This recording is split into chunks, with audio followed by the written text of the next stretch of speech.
കൂട്ടുവാ ഗുഹയിലാ പരിപാടി. നമ്മൾ എന്താ ചെയ്യേണ്ടത്? നേതാവ് പറയുമ്പോൾ ഓടുക, നേതാവ് പറയുമ്പോൾ യുദ്ധം ചെയ്യുക. യുദ്ധത്തിനെ മുദ്രാവാക്യം വിളിക്കണം, അത്രയുള്ളൂ.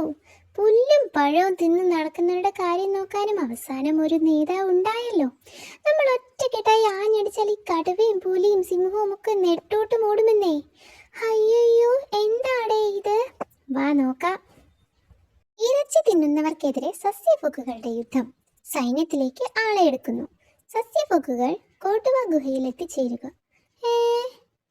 സൂത്ര യുദ്ധം എന്ന് പറഞ്ഞ അടിപിടി എന്നല്ലേ അർത്ഥം? അതെ.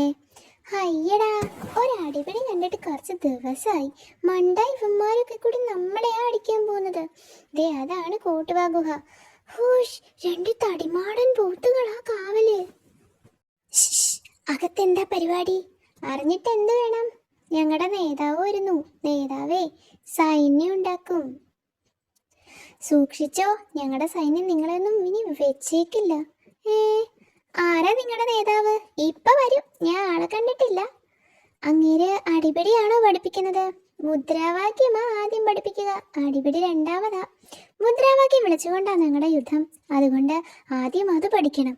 അയ്യോ, നിങ്ങളുടെ നേതാവെത്തി. ഇത് നമ്മുടെ പഴയ ആടല്ലേ?